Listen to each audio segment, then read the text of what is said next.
Beaucoup d'hommes dans le plateau, sans femmes. Mesdames et messieurs, vous comprenez que ce énième numéro de notre émission 2023, les acteurs s'expriment, commence comme ça, en attendant que la dame nous rejoigne. Eh bien, nous sommes présents.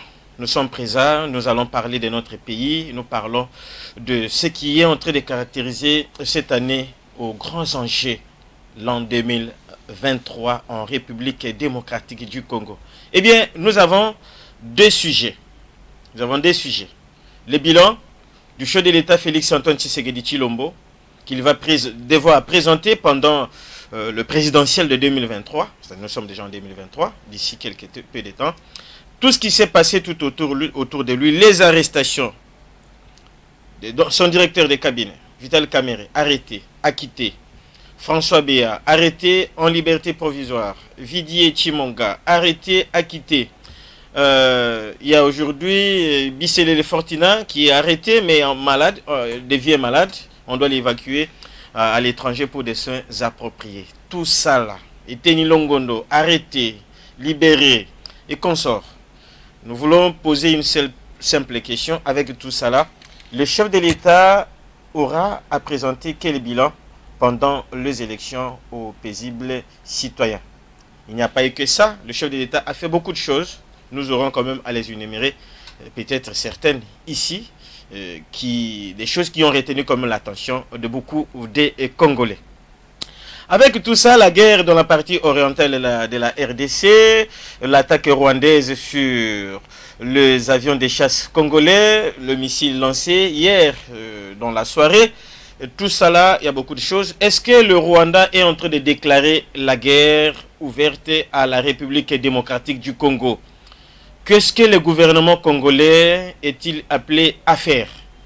Doit-on se limiter seulement à dénoncer, à condamner par la parole, ou il faut passer à l'acte? On a toujours dit, on ne répond pas à une imbécilité par l'imbécilité, mais dans ce sens, comme nous le voyons là, concernant les attaques, ça devient grave et le gouvernement congolais doit agir. C'est dans ce sens que nous avons invité ces acteurs pour s'exprimer. Ils doivent s'exprimer. Eh bien, je commence par ma droite. Là, c'est Maître Kizito Samuel, qui est d'ensemble pour la République de Moïse Katumbi Tchapoué. Maître Kizito, bonjour. Bonjour, M. Emile. Je profite de cette occasion de saluer mes co-débatteurs, mais également saluer tous ceux-là qui sont en train de nous suivre dans leur maison, au bureau, je ne sais pas où là. Je leur souhaite une bonne condition d'écoute. Voilà. Merci beaucoup. Et je prends directement ma gauche. Il y a le Kumu de Kimbanseke. Le professeur Yeni. Bonjour. Bonjour Emile. Ça fait des années que Télé 7 vous a reçu. Non, on est là. Suite pratiquement à certains programmes. Donc on n'a pas pu pratiquement répondre à vos invitations. Mais maintenant là, nous sommes dispo à vous accompagner. Voilà. Et vous êtes de la Mouka? Je suis de la Mouka, du Nouvel-Élan, singulièrement. Voilà. Je salue mes co-débatteurs et je salue nos téléspectateurs et particulièrement Bana Kimbanse qui partout ils sont, Tchangou, juste je vous salue, malgré que l'on soit aujourd'hui là, oublié par le gouvernement tant national que provincial. Parce que chez nous, la vie, nous vivons dans des conditions vraiment de précarité pendant que on nous apprend ça et là l'achat d'appartements par le Nkumu du régime, hein, qui ne cesse pratiquement de s'enrichir follement et ne voit pas la souffrance ou le malheur de sa population. Et la population, vraiment le malheur, vous arrivez chez nous à Tchangou, c'est vraiment la souffrance. La souffrance n'est pas seulement à Tchango, la souffrance est partout à travers la République démocratique du Congo. Eh bien, Maître Papi Bongonda, qui était un acteur libre, il n'appartient pas à un parti politique, c'est un Congolais qui vient analyser les choses parce que les Congolais doivent aussi s'exprimer. Maître Papi Bongonda, bonjour. Bonjour Emile. Vous allez bien? Très bien, à bonne santé. Et j'en profite aussi de votre micro ici pour saluer mes co-débatteurs et puis qui sont également mes contradicteurs. Je salue en passant donc nos amis de la commune de Kalamou, sans oublier la source d'origine, là où je proviens. À Yaouma. À Yaouma précisément. Voilà. Et puis je salue tous les compatriotes congolais. Merci beaucoup, Emile. Merci beaucoup, mesdames et messieurs, Benoît Goudier et Jean-Cy Mayele. Bien, l'émission commence.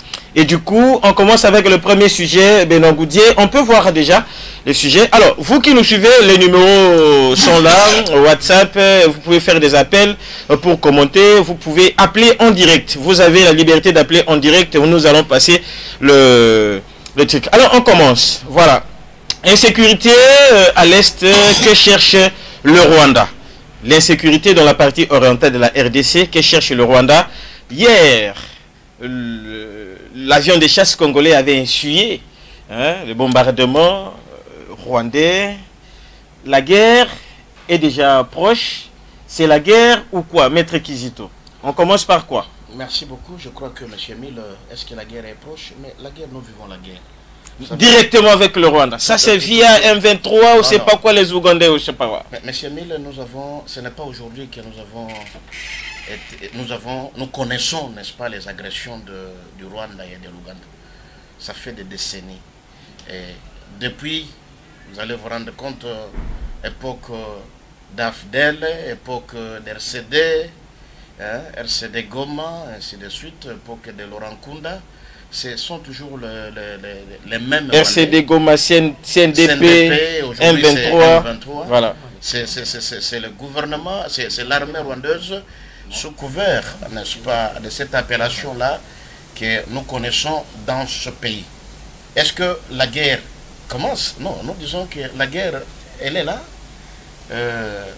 Nous sommes en train de nous battre, même si cette guerre n'a pas encore été déclarée ouvertement, mais nous sommes en train de vivre la guerre d'agression qui est venue du Rwanda et de l'Ouganda, et qu'aujourd'hui nous sommes appelés de pouvoir nous défendre, étant donné que nous avons que cette patrie, ce pays, qui nous ont chers à nous tous, que nous devons défendre à tout prix. Ce qui s'est passé hier, c'est tout simplement, moi j'appelle ça une leçon de correction que le Rwanda nous a administré. J'appelle ça leçon de correction dans quel sens? Parce que lorsque vous êtes... Le Rwanda corrige la RDC. Tout à fait, M. Emile. C'est humiliant. C'est désolant de voir qu'un petit pays, que je compare d'ailleurs à un territoire de chez nous, à l'est, un territoire de Chabunda, qu'il est en train de nous mettre à genoux, de nous mettre à terre. Est-ce que le Rwanda nous a mis à genoux, maître? Oui, écoutez, M. Emile, je suis en train d'évoluer. Quand on est en train d'occuper votre sol, on avait commencé les travaux des routes de Kassindi jusqu'au niveau de Goma aujourd'hui. Est-ce que ces travaux, c'est encore à l'actualité? Non. Pourquoi? Parce qu'il y a la présence des militaires rwandaises. Vous voyez, ça, ce n'est pas de nous agenouiller, ce n'est pas de nous mettre à terre. Et vous pouvez comprendre, notre avion militaire de FARDC, qui quittait la zone d'opération, justement, il voulait descendre à l'aéroport international de Goma, et il a été attaqué, n'est-ce pas, par 2 fois, par des obus proviendra du Rwanda. Mais ça signifie quoi? Ça signifie que vous devez faire de la même manière les choses que nous n'avons pas fait. Le Rwanda dit, qu'est-ce qu'il a dit? Il dit que non, il a attaqué cet avion parce que selon le Rwanda, ils ont survolé sur leur espace. Vous imaginez? Alors que, selon des sources qui étaient sur place, ils nous disent que non, l'avion était réellement sur notre espace. Mais cet avion-là a failli tomber. Pourquoi? Parce que les Rwandais, ils nous ont administré encore une fois de plus un coup. Vous savez, les Rwandais n'ont aucun avion de chasse. Mais nous en avons. Et si on arrive à nous donner un tel coup, quelle est la réciprocité que nous avons fait? On vous donne le coup, mais malheureusement, vous vous limitez à condamner. Mais on a déjà condamné plusieurs fois. Est-ce que les Rwandais sont là pour écouter notre plainte? Ils sont là pour écouter nos doléances? Non, ils ont leur objectif. Leur objectif, c'est la conquête de nos espaces. Leur objectif, n'est-ce pas, c'est d'humilier les grands Congo. Et que nous nous limitons tout simplement à dire que non, non, écoutez, la communauté internationale et les Rwandais, ils sont en train de nous agresser. Ça, c'est déjà entendu. C'est déjà entendu. Nous n'avons plus besoin. Les Rwandais veulent que le langage, n'est-ce pas, de la guerre. Ils sont en train de nous agresser. Ils sont sur notre sol. Ils sont sur notre territoire. Et que nous devons nous battre. Nous devons corriger ces petits Rwandais pour qu'ils sachent qu'on ne doit pas continuer à jouer avec les faits. Mais que dites-nous encore? Si on a déjà enlevé le problème d'embargo, parce qu'on parlait trop de l'embargo, mais aujourd'hui l'embargo n'existe plus.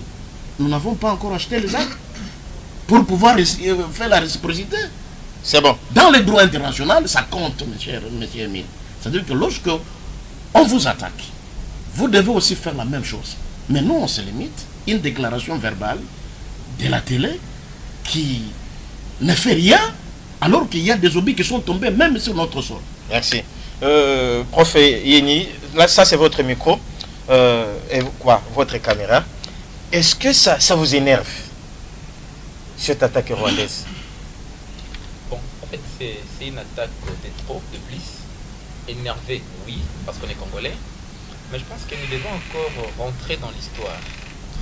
Le plus grand problème de l'acteur politique congolais, c'est pratiquement l'ignorance de son histoire qui est sa centralité, son âme. Hein? Un peuple sans histoire n'a pas de repère et il se perd. L'histoire me renseigne que l'État moderne en RDC, c'est un produit de pire importation créé par les Occidentaux. Et ces Occidentaux ont conféré à cet État un certain nombre d'objectifs. Entre autres, pratiquement, c'est un État créé pour résoudre les questions humanitaires de la planète. Voilà pourquoi on va vous appeler scandale géographique, géologique aujourd'hui, pays solution. On croit que c'est un cadeau, le fait qu'il en soit un pays solution. C'est le seul pays au monde qui ne poursuit pas l'objectif principal d'améliorer les conditions socio-économiques de sa population, mais par contre, de résoudre les questions humanitaires de la planète. C'est le seul pays au monde. Comment ça? Ah, voilà pourquoi je dis les Congolais doivent encore apprendre leur histoire. Donc, vraiment, voilà pourquoi. Donc, on doit. Il y a mon frère, mon aîné qui dit je connais le Congo, mais je pense que nous devons encore avoir des émissions où on va aider les Congolais à comprendre les Congos, son histoire, son origine, d'où vient les Congos. Parce que les Congos modernes ignorent les Congos traditionnels. Les Congos qui est, parce que l'homme congolais pense que le taille des processus, un processus importé de l'Occident, tel que l'Occident, au nom de l'ethnocentrisme européen, nous a fait pratiquement inculquer. En disant ça, aujourd'hui, les Congolais font face non seulement aux Rwandais, mais aux autres puissances. Aux autres puissances, pourquoi? Le Congo, comme État, a été créé comme un espace de libre et commerce. Hein? Pour toutes les puissances. Quand je dis régler les questions humanitaires, juste pour toutes les puissances. Il y a aujourd'hui des multinationales qui se réclament partie prenante de la gestion pratiquement de la RDC, parce que c'est lui qui est à la tête de la RDC est considéré comme un co-gestionnaire à côté d'autres. Donc le multinational, voulant à tout prix à mettre leurs mains sur nos ressources naturelles, stratégiques, minières et autres, il déstabilise aujourd'hui le Congo utile qui est l'est de la RDC. On ne sait pas pratiquement recourir à l'histoire. 92, 94, bon, ouais. 90 accords d'Arusha, tout ça, jusqu'aujourd'hui. Comment le monde occidental, par le biais du Rwanda, hein, le Rwanda qui n'est qu'un sous-traitant, hein, on se monte à déstabiliser l'est de la RDC. Et enfin de créer un couloir permettant aux multinationales de venir exploiter nos ressources. Le monde à l'ère numérique, les ressources de l'air sont dans cette partie-là. D'où ces différentes multinationales pensent que déstabiliser la RDC par le biais du Rwanda serait une opportunité. Parce que la pauvreté congolaise crée de millionnaires et de milliardaires. C'est une opportunité pour les autres. Que faire? Ça, c'est une leçon que vous êtes en train de nous administrer. Nous disons ceci. Ça, c'est une question de défense et non sécuritaire d'abord. C'est une question de défense.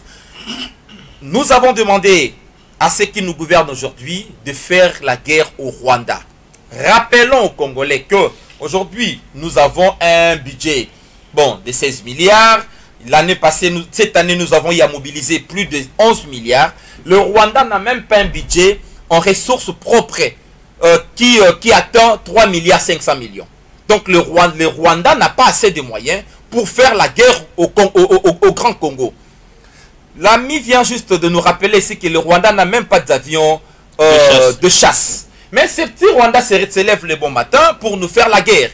Nous faire la guerre pourquoi? À la tête du pays, nous avons un leadership qui s'éveille, je dirais, trop faible. Trop faible.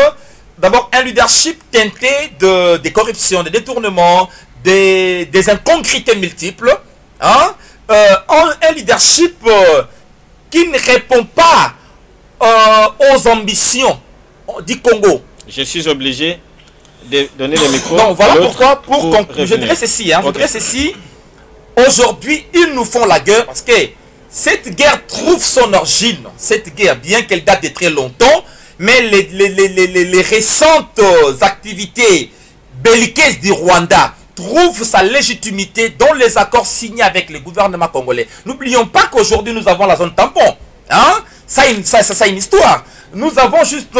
le régime de Kinshasa a ressuscité le M23 par des accords qu'ils ne veulent pas révéler aux Congolais. Merci. Tous nous avons suivi M. Bisselele qui était clair, qui a dévoilé le secret, hein, le secret de leur clan.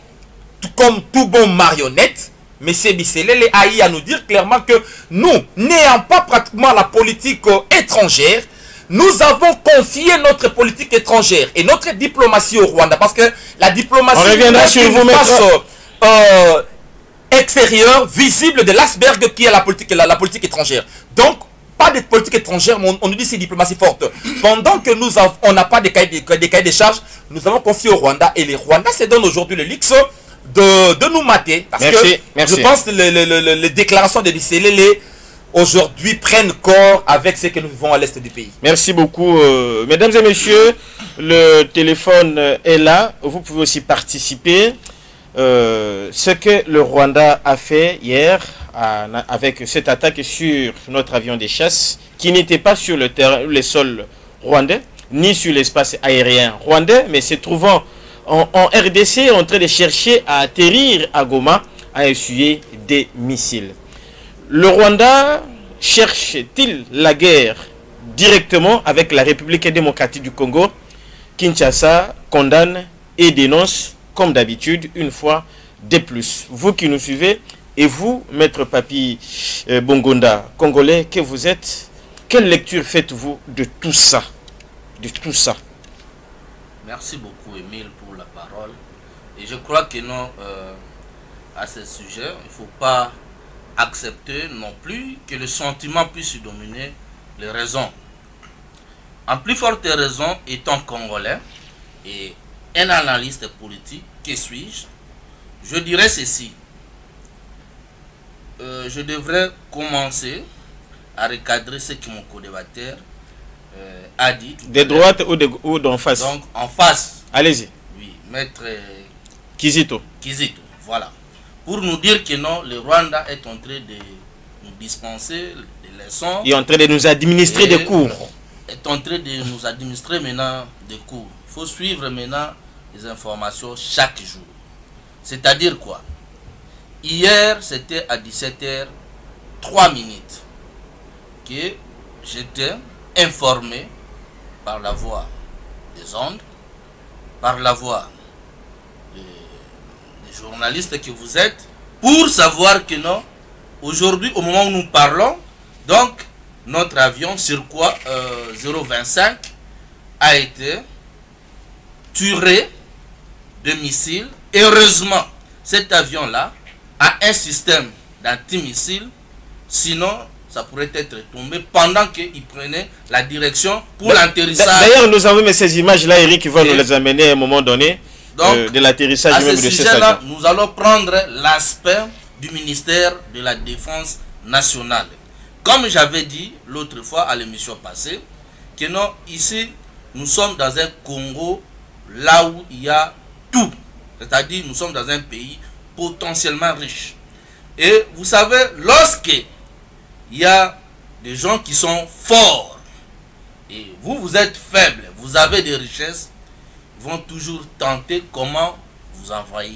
Ils vont vous mater. Et dans ce contexte-là, je vois le petit Rwanda aujourd'hui. Pourquoi vous appelez le Rwanda petit? C'est par rapport à quoi? C'est un petit qui peut entrer ici comme le co-débatteur, le confrère a dit, que non, c'est comme un coin là de l'Itour, le Rwanda là. Et s'il faut voir les images là, quand je vis les images, j'ai vu que non, les militaires qui avaient pris la position, donc c'était sous forme d'une race roquette qui a tiré pendant que l'avion prenait la position d'atterrissage à Goma. Et nous ici, sur le plan du droit international, on ne va pas non seulement se limiter sur des condamnations, des dénonciations, et puis en parlant ici, voire même par la voie des médias, non. Et j'avais dit ici que Émile, notre ministère de la Défense, doit faire preuve par rapport à ses responsabilités. C'est-à-dire, comme ils ont déjà eu à recruter, appeler les instructeurs. Hein? C'est ce qu'ils sont en train de faire. Non, attendez, j'arrive. Ils sont en train de faire, mais appeler les instructeurs comme des experts qui sont vraiment forts sur le plan terrestre, sur le plan naval, sur le plan aérien. Comment on peut toutefois voir tous ces gens-là? Et j'avais commencé à dénoncer ici dans votre micro que non, on devrait commencer aussi à sanctionner les ambassadeurs qui sont ici. Et j'avais cité au moins 4. Parce que ceux-là, parmi les 5 membres permanents du Conseil de sécurité, il y a la France. Mais la France est en train de coopérer militairement avec le Rwanda, pendant que on est en train de dénoncer ces pays-là, mais la France étant une grande puissance qui devrait donner quand même des leçons, mais sa coopération-là, cet accord-là, continue toujours à produire des effets. Et nous venons récemment d'être enlevés dans cet aspect-là d'embargo, et on commence à dire tout ce qu'on est en train de dire là. Moi, je pense que s'il faut faire les choses d'une manière claire, nous sommes Congolais et nous allons toujours rester dans cet aspect-là. Qu'est-ce qu'il faut faire pour la RDC? Ce qu'il faut faire pour la RDC. Du berger à la bergère? Il faut donner, il faut continuer à dénoncer. Réponse qu'il faut à sa place. C'est-à-dire quoi? Si vous donnez des coups à l'oreille, on va aussi vous répondre à l'oreille. C'est ça ce qui est important. Parce que ces pays-là, quand ils vont constater que non, ces représentants ou les chefs de mission diplomatiques sont déjà en train d'être menacés par nous ici, la population. C'est-à-dire quoi?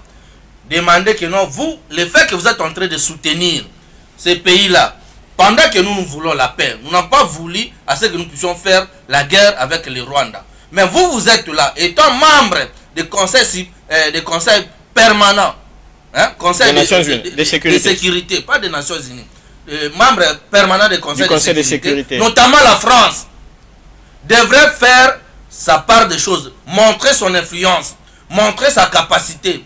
que non, voilà, le Rwanda... Vous rejetez toujours des responsabilités sur les autres. Mais écoutez, maintenant, ça devient le problème de la France qui doit couper des coopérations avec le Rwanda. C'est l'Angleterre qui doit couper des coopérations avec le Rwanda. Ce sont des États qui doivent coopérer. Ils sont vous, en train de chercher en tant que Congolais, envoyer les immigrés ici au Congo. Maître Papi, s'il vous plaît. Ils seront logés où? Merci. Mais cette fois-ci... Écoutez un peu. Oui. Parlez de vous. Parlons de nous, Congolais. Je ne suis pas encore en train de... Évitez de parler des absents, des autres États qui n'ont rien à voir dans cette histoire. Émile, ce ne sont pas des Français qui avaient bombardé l'avion des chasses congolais. Je sais pourquoi j'ai dit ça. Allez-y vite, en besoin, s'il vous plaît. Pour chiter à cet aspect, moi je pense que nos militaires... Ça, c'est l'atterrissage de l'avion, là. Oui. Voilà. Voilà d'ailleurs l'atterrissage. L'avion est en train de montrer maintenant des flammes derrière. C'est-à-dire, quand l'avion prenait la position pour son atterrissage, c'est là où les militaires rwandais a donné d'abord un cri, c'est-à-dire, si c'est les chefs qui avaient donné l'ordre. Apparemment, ce sont les Rwandais eux-mêmes qui avaient filmé. Oui, ce sont les chefs qui avaient ordonné que tuer cet avion-là, dans leur langue natale. Et quand il a ordonné, il a donné des ordres, l'autre aussi qui était en positionné avec, je ne sais pas l'arme, mais c'était sous forme d'une race roquette qu'il avait tué. Et ça touchait directement l'avion. Ok. En touchant l'avion... Vous n'avez rien dit. Non, ça, vous nous expliquez les histoires qu'on n'a pas besoin. Attendez. Le ministère de la Défense, ce qu'il faut faire, présentement là, ils vont utiliser aussi nos moyens sur le plan de l'authenticité. C'est quoi ces histoires? C'est-à-dire quoi? Nous avons des flèches. Nous pouvons aussi former nos jeunes gens ici, les étudiants qui finissent ici à l'ISTA. Créer quelque chose. Il faut donner aussi des réponses vraiment cohérentes au Rwanda pour dire que non, voilà, nous ne sommes pas des femmes. Vous avez trouvé que non, le Congo a quand même des gens. Merci. Donc si je comprends très bien, il faut recourir au groupe d'autodéfense, de Maï Maï. Tout le monde. À quoi servirait alors notre armée? À quoi servirait notre ministère de Défense? À quoi serviraient ces autorités qui nous gouvernent aujourd'hui? Parce qu'ils ont l'obligation, la responsabilité de sécuriser les Congolais. Voilà. Je pense que la question de la sécurité intérieure dépend d'abord de nos autorités. Parce que quand je parle du leadership faible, en principe, au nom de la réciprocité, les Congolais devraient en principe répondre. Répondre entre les États, on ne se fait pas de cadeaux. Entre les États, c'est juste le langage de force. Entre les États, c'est en ces termes que se résume un leadership. Parce que dire nous allons former, nous allons recourir aux jeunes, je ne sais pas. C'est son avis.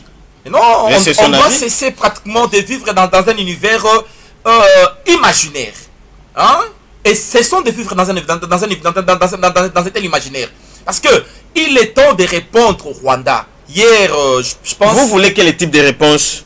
Mais nous avons demandé au Congo, juste à la République démocratique du Congo de faire la guerre au Rwanda. De négocier avec ses maîtres. Est-ce que la RDC a les moyens? La RDC en a le capacité, les moyens. Je vous ai dit ici tantôt, en termes de moyens, on en a plus que le Rwanda. Allez-y vérifier. Le budget du Rwanda est inférieur à 4 milliards de dollars. Nous, on a déjà dépassé 10 milliards. En termes d'hommes, nous sommes un État qui a pratiquement 120 millions. 120 millions en termes de population. Nous avons une armée de près de 150 000 personnes. Le Rwanda a une armée de 30 000 personnes. C'est que nous ignorons. Le Rwanda, c'est une question tout simplement d'organiser notre armée, de mettre des moyens conséquents à l'armée. Aujourd'hui, que représente notre militaire, notre policier, nos agents de services de renseignement vivent dans des conditions misérables, minables. Pas de matériel de guerre. On a quoi? Qu'est-ce que nous avons acheté? Hier, c'est Sukhoi acheté sous Kabila. Qu'est-ce qu'on a acheté aujourd'hui? On a beau crier, nous avons dépassé des assignations, nous avons atteint plus de 11 milliards. Mais qu'est-ce que nous avons appris que ces Sukhoi-là ont été achetés récemment ici par Non, c'est faux. Quelle est la part réservée pratiquement à l'armée? On continue à... 1 milliard de dollars américains. 1 milliard de dollars américains. Pour l'armée, ce n'est pas petit, ça. Pour cette année, nous, on a à évaluer les dépenses militaires. La grosse part est réservée exclusivement au fonctionnement, aux dépenses de fonctionnement et non d'achat et de formation. Mais il faut améliorer aussi juste le salaire de militaires. Nos militaires sont... On est non loin du cas Kokolo. Les militaires vivent dans des conditions inhumaines. Celui qui touche aujourd'hui $200, vous allez lui demander d'aller se battre pendant que son fils n'a même pas de moyens pour accéder à l'hôpital, pour accéder à l'école. À celui-là, vous demandez de se battre. Mais il faut quand même mettre nos militaires dans des conditions décentes. Donc le problème est que moi je dis la complicité est interne. La complicité est interne. C'est à partir du pouvoir de Kinshasa où tout est fomenté. Le Rwanda tire sa force du régime de Kinshasa. Parce que, vous savez, si on veut abrutir un peuple, c'est d'abord son éducation. Si on veut juste affaiblir un peuple, c'est son armée. Ce sont pratiquement des attributs du pouvoir, des vrais attributs alors. Mais lorsque les militaires ne sont pas dans des conditions acceptables, lorsque nos officiels sont plus dans les détournements, n'ont aucune vision pour réformer l'armée. Pour acheter, on nous a dit juste, on a tous suivi la levée de l'embargo. Juste de l'embargo. Mais après cette levée-là, qu'est-ce que nous avons fait? On a recruté des jeunes gens. Qu'est-ce qu'on fait de ces jeunes gens-là? Sur terrain, qu'est-ce que nous faisons? Ce n'est pas tout qui sera dit à la place publique et devant le média. On dit non, voilà, nous avons fait ceci, nous avons fait ceci. Non, ça c'est la sécurité. On a recouru aux forces ennemies, qui est pratiquement les forces de l'EAC, hein, qui viennent, bon, le chef de l'État nous a dit ceci, que les forces kenyanes entreront par Bunaganda pour nous faire croire que après Bunaganda tout sera fini. Non, elles diront non, nous sommes une force tampon. Et les mêmes forces diront non, on ne vient pas combattre le M23 parce que d'après nous, le mouvement M23 c'est un mouvement légitime. D'après ces forces-là, nous c'est une partie que nous venons contrôler. Et lorsque vous analysez la charte constitutive de cette force, on vous dit ceci dans son article 4. Dans son article 4, la force peut même juste posséder des terres. On peut même perdre notre souveraineté dans un espace. Ça, c'est quand on tirait l'avion là. Dans un espace de données. Ça, c'est. Nous avons la balkanisation, le Lumumba a dit. Hein? Le Lumumba a dit la balkanisation du Congo, c'est aujourd'hui, c'est demain. C'est aujourd'hui. Ce régime ne cesse pas. Aujourd'hui, ce régime veut matérialiser la balkanisation. C'est l'avion qui a été tiré par le Rwandais. Où en sommes-nous? Force tampon, depuis qu'ils sont là. Merci beaucoup, maître. Ils sont là, mon de tirer sur nos avions. Je dis le régime de Kinshasa. Ce régime est trop faible. Le régime n'a pas un langage qui se fait responsable. Le message est passé. Merci beaucoup, monsieur Mille. Je crois que j'ai parlé des leçons, peut-être ne m'a pas compris. Et par après, mon collaborateur m'a compris. Il dit que lorsqu'on vous tire à l'oreille droite, vous allez tirer l'oreille gauche. C'est ça la leçon que j'étais en train de parler. Et vous savez une chose, monsieur Mille. Le M23, les Rwandais sous la belle M23, que Mamadou Ndala les avait défaits à l'année 2013, ils sont allés une partie au niveau de l'Ouganda et l'autre au niveau du Rwanda. Et c'est seulement au cours de cette année ici qu'ils ont encore repris les activités. Non, pas cette année, c'est l'année passée. Nous sommes déjà en 2023. Excusez-moi, oui, bien sûr. Qu'ils ont recommencé. Et quand vous analysez bien, ils ont commencé où? C'est vers Runyoni. Ils quittent Rwanda, ils sont en train de camper tout autour. Vous savez, lorsqu'on commence une guerre, on se prépare d'abord. Et pendant tout ce temps, la population de l'Est malheureusement que les jeunes de l'Union Sacrée ne sont pas là. Écoutez, la population de l'Est ne cesse de sonner à l'arme pour dire au gouvernement que non, excusez, il y a tel ou tel geste que nous trouvons que est suspect dans tel ou dans tel endroit. Mais quelle est la mesure de précaution que le gouvernement prend lorsqu'on dénonce telle ou telle situation? Ils ont quitté Runyoni en descendant sur Bunagana. Et que c'était d'ailleurs le soir que le lendemain on devrait prendre Bunagana. Et j'avais suivi les sorties médiatiques du porte-parole de l'armée qui est au niveau de Goma, qui avait dit que notre force armée est en train de se comporter d'une manière professionnelle sur les champs de bataille. Mais on se réveille le matin vers 7 h Bunagana est tombé. Mais pendant qu'on cherche à récupérer ne fût-ce que Bunagana. Mais, chose que nous avons connue, ce n'est pas de récupérer Bunagana, c'est de reculer de plus en plus vers. On prend et Kiwanja, on prend et Rutshuru, on vient jusqu'au niveau de Kibumba. C'est là où ils se sont limités. Et quand vous regardez bien, lorsque notre force armée est en train de reculer, parfois, ils quittent telle entité, ils reculent même à 50 km. Si ni t'étais les forces d'autodéfense, c'est là où je suis en train de dire à mes co-débatteurs, et aussi enseigner à nos forces armées, nous devons défendre ces patries, parce que cette patrie, elle est la nôtre, nous devons la défendre. Ce n'est pas seulement parce que nous avons beaucoup d'argent ou beaucoup de moyens. Je vous cite par exemple l'exemple de s'autodéfense. Les maïmaïs en question sont en train de se battre aujourd'hui. Ils n'ont pas de salaire. Ils n'ont même pas reconnu dans notre État. Mais ils sont en train de se battre avec les moyens de bord qu'ils disposent. C'est-à-dire que c'est d'abord le pays qu'il faut défendre à tout prix. Nous devons avoir l'amour, n'est-ce pas, de ces pays. C'est après l'argent peut venir. Nous disons que le Rwanda est en train de nous démontrer une leçon. Dans le sens que lorsque nous sommes, parce que selon lui, il dit que cet avion-là a parcouru l'espace aérien rwandais. Mais c'est la raison pour laquelle il l'a tiré. C'est-à-dire, c'est ça la réciprocité, c'est ça ce que je suis en train de parler, qui le sont. Mais quand nous nous sommes agressés, nous nous entendons crier aux communautés internationales. Aujourd'hui, mon confrère est en train de parler de la France, ainsi de suite. Et il faut former les gens de l'ISTA. Non, ici, quand on parle de la réciprocité, qui a tiré, c'est une armée qui a tiré notre avion. Il faut attendre quelqu'un qui va finir à l'ISTA pour aller, n'est-ce pas, faire la réciprocité. D'ailleurs, la réciprocité, ça vient lorsque, dans un temps bien précis, on ne doit pas attendre pour dire qu'il faut former d'abord tel groupe de gens qui viendront faire ceci ou cela. La personne qui devrait faire, habilité de faire cette réciprocité, comme c'était ordonné par l'État rwandais, et que c'est de notre côté, c'est notre État qui devrait instruire. Et aujourd'hui, on se pose la question, pourquoi notre armée est toujours dans la position défensive? Il n'attaque pas.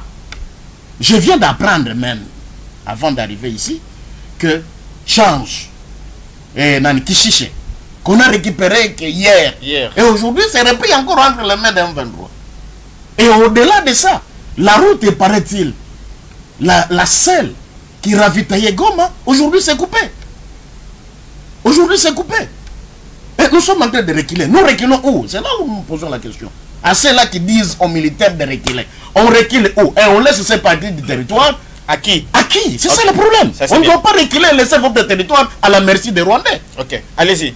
Merci beaucoup. Je crois que non, mes co-débatteurs, par rapport à ce domaine ici, c'est un domaine que je constate, à mon avis, que vous n'avez pas vraiment assez de maîtrise pour parler de ça. Les domaines sécuritaires. Oui, les domaines que nous parlons de sécurité, parce que nous touchons directement les domaines de la défense nationale. Et vous en avez? Donc, je donne mon avis par rapport à ma connaissance. C'est que vous maîtrisez? C'est que je maîtrise, bien sûr. Ok. Et vous savez, le professeur... Il y a la caméra qui est là. Votre caméra est là. Le professeur a dit quoi? Que non, notre armée a plus ou moins... c'est dans les 150 000 hommes. C'est-à-dire... 130 c'est près de 150. Ouais. L'armée rwandaise, 130. Près de 30 000. Ou soit 30 000. Ouais. Ok, je rectifie, 30 000. Vous savez, s'il faut faire la guerre chez les militaires, il faut lire des ouvrages aussi.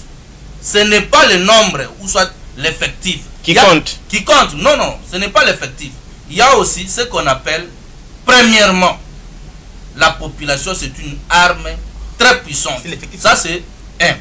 De deux, en termes de militaires, pour défendre l'intégrité territoriale.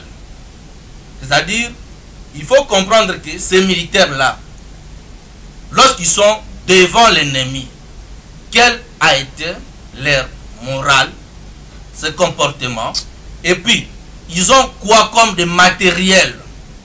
Ce n'est pas d'abord l'effectif que vous êtes en train d'avancer. La guerre est quantitative et qualitative. Monsieur le professeur, quantitative, vous êtes enseignant, on ne vous a pas encore accordé la parole, il ne faut pas... Allez-y, allez-y, on évolue. Alors, dans ce contexte-là, nous pensons que ce qu'il y a à faire par rapport à notre défense nationale, c'est-à-dire encourager, contrôler ces éléments-là qui sont au front, afin de permettre ces éléments-là de réagir pour l'intérêt du pays. Et ce n'est pas ce que nous sommes en train de dire que non, 30 000. Les 30 000 peut-être aujourd'hui très bien équipés. Vous comprenez? Suivez mon Et les 150 000 et mal les 150 équipés. 000, le fait que nous sommes un poste de conflit, nous venons dans des problèmes de brassage et qu'on sort beaucoup de choses.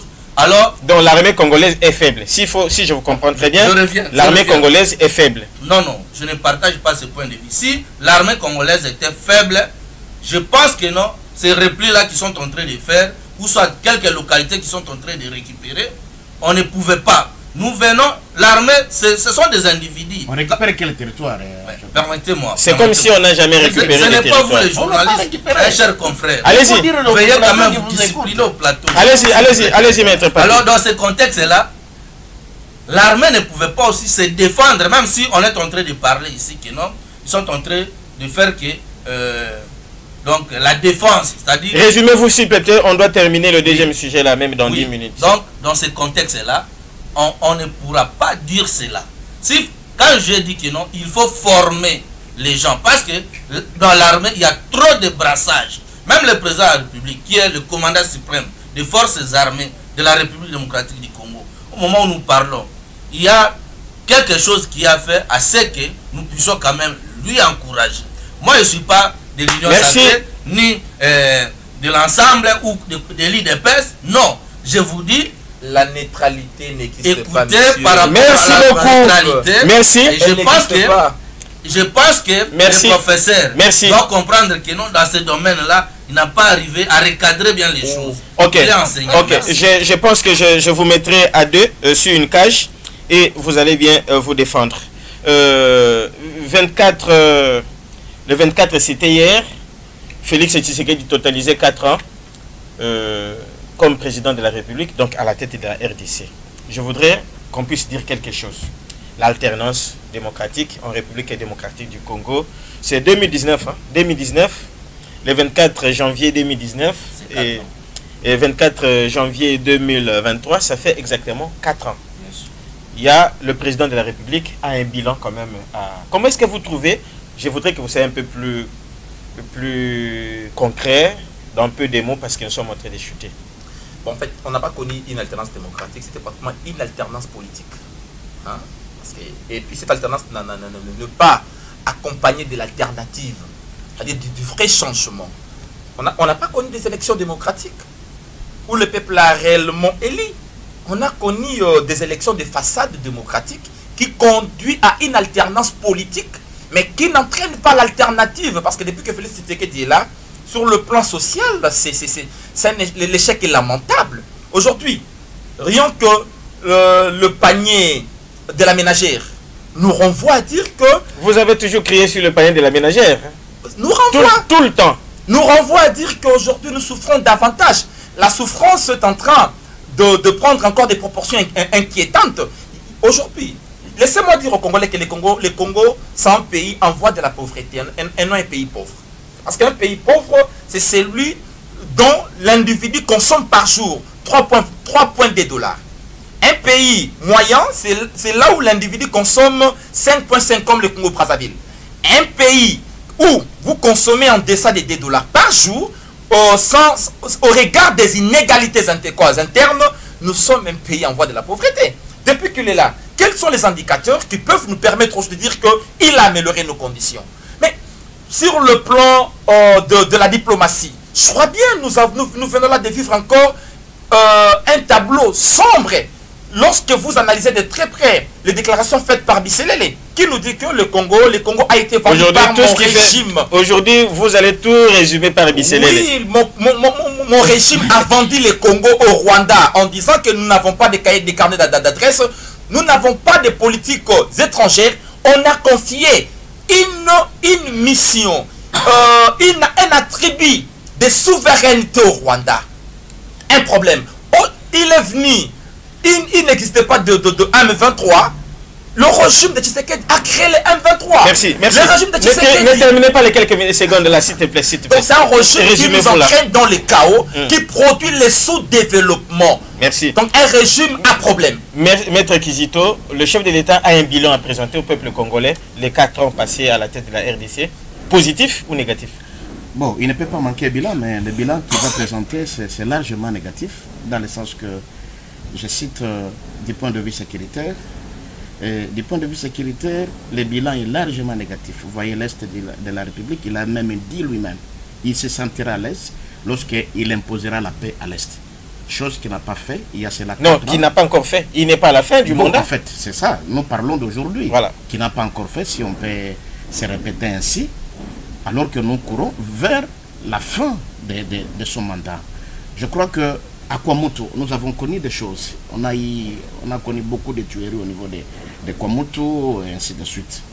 Alors, je crois que ça, c'est du point de vue sécuritaire. Il a parlé du point de vue du point de vue social. Et je crois que aujourd'hui, si vous me permettez par quelques secondes, du point de vue d'infrastructure par exemple, là n'en parlons pas. Moi je suis de Tchango. Arrivé au niveau de Pascal, vous allez vous rendre compte que vous allez vous poser la question, c'est une voie où les cochons, des porcs qui pouvaient fréquenter ou des humains. Si vous avez des chaussures, vous n'allez pas emprunter cette voie. Oh là là. Votre micro, arrivez et allez voir comment est-ce que les gens se comportent sur cette voie, alors que nous sommes en pleine capitale de la RDC. Nous disons qu'il a échoué et que peut-être le mois qui lui reste, il va se rattraper. C'est ça. On souhaite qu'il puisse faire quelque chose, sinon de ne pas sortir même avec un point, c'est ridicule. Maître Papi, nous sommes en train de chuter là, on est à la fin. Le 4 ans, comment est-ce que vous jugez le bilan du chef de l'État? Merci beaucoup, Émile. Je pense qu'il ne peut pas manquer un bilan du chef de l'État. Vous savez, j'ai suivi les professeurs. On est à la fin. Qui est à ma droite, oui, bien sûr. Donc, sur le plan sécuritaire, le chef de l'État a trouvé son prédécesseur qu'il a laissé autant de problèmes pendant 18 ans qu'il était au pouvoir. Il n'a pas laissé les M23. Et je vous dis, ici, il y a un accord d'échange entre la République démocratique du Congo. À son temps, c'était Raymond Tshibanda qui avait signé. Des échanges entre les services de sécurité rwandaises et la République démocratique du Congo. Et à ce moment-là, les chefs de l'État n'étaient pas encore en fonction. Alors, sur le plan social, s'il faut dire, moi je pense que le régime passé a laissé la population, ou soit le secteur de l'enseignement, à quel niveau? On a fini. Avec quel salaire? On a fini. On a fini. On a fini l'émission. Le vendredi, je vais commencer par ce sujet parce qu'on n'a pas fini. Malheureusement. S'il vous plaît. S'il vous plaît. S'il vous plaît. La grève, S'il vous plaît, prof. Je suis à la fin là. Est-ce que je peux... Benoît, j'ai fini l'émission en lisant ce message. Hôpital Mamayemo, Bazo Tonga déjà. Hôpital de la Moya Mbujima et Bazo Tonga. Guadeloupe électrifié. Academia et Yaki déjà, gratuité de l'enseignement, baisse des billets d'avion, projet 145 territoires, aéroport d'Endolo, campus réhabilité, stabilité Yamoné, budget 16,8 milliards, stabilité de la monnaie, embargo Elongwe, passeport Equita, hôpital. Donc il y a beaucoup de choses là qu'on est en train d'attribuer quand même au chef de l'État ou à Sali Amalam. Alors c'est par là que nous allons commencer. Dans RDC. C'est par là qu'on va commencer la semaine, le vendredi, parce qu'il y a émission vendredi. Mesdames et messieurs, on reste là. On commencera l'émission avec le bilan du chef de l'État sur les 4 ans passés à la tête de la République démocratique du Congo. C'était là un plaisir de recevoir des aînés, de confrères dans ce plateau de Télé7. Eh bien, on se retrouve vendredi. Au revoir.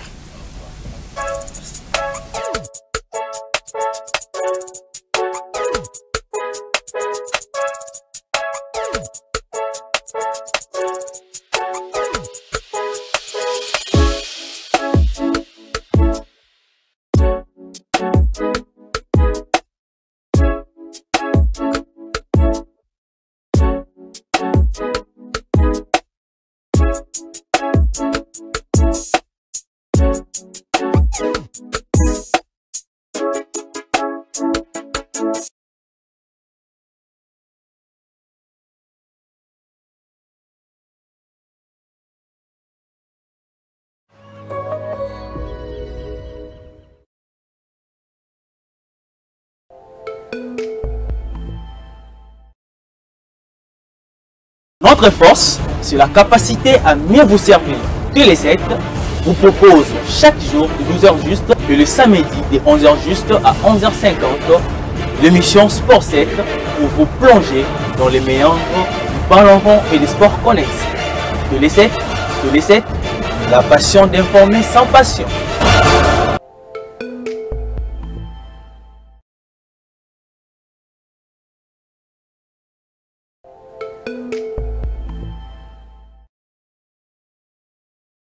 Spécial Chan sur Télé 7.